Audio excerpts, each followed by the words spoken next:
ಎಲ್ಲರಿಗೂ ನಮಸ್ಕಾರ. ನಿನ್ನೆ ಏನಾಗಿತ್ತು ಅಂದರೆ ಕರ್ನಾಟಕ TET ಫಲಿತಾಂಶವನ್ನು ಪ್ರಕಟ ಮಾಡಿದ್ದಾರೆ. ಆದರೆ ಕೆಲವೊಬ್ಬರು ನೋಡ್ತಾರೆ, ಮೊಬೈಲ್ದಲ್ಲಿ ಚೆಕ್ ಮಾಡ್ತಾರೆ, ನೋಡ್ತಾರೆ.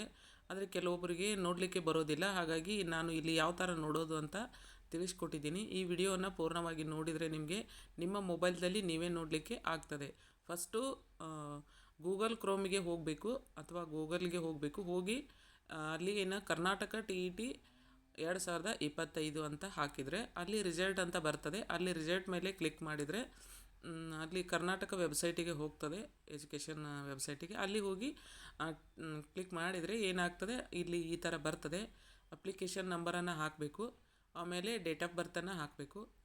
ಇಲ್ಲಿ ತಮ್ಮದೇ ಆದಂಥ ಅಪ್ಲಿಕೇಶನ್ ನಂಬರು ಮತ್ತು ಡೇಟ್ ಆಫ್ ಬರ್ತನ್ನು ಹಾಕಿ ಇಲ್ಲಿ ಸಬ್ಮಿಟ್ ಅಂತ ಕೊಟ್ಟರೆ ಅವರು ರಿಸಲ್ಟು ಪೂರ್ತಿ ಕ್ಲಿಯರಾಗಿ ಬರ್ತದೆ.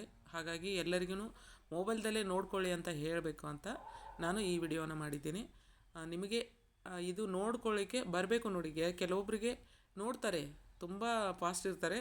ಕೆಲವೊಬ್ಬರಿಗೆ ಫಸ್ಟ್ ಟೈಮ್ ಅಲ್ವಾ, ನೋಡಲಿಕ್ಕೆ ಆಗಲ್ಲ. ಅದಕ್ಕಾಗಿ ನಾನು ಇದನ್ನು ಮಾಡಿದ್ದೀನಿ. ಧನ್ಯವಾದ ಎಲ್ಲರಿಗೂ.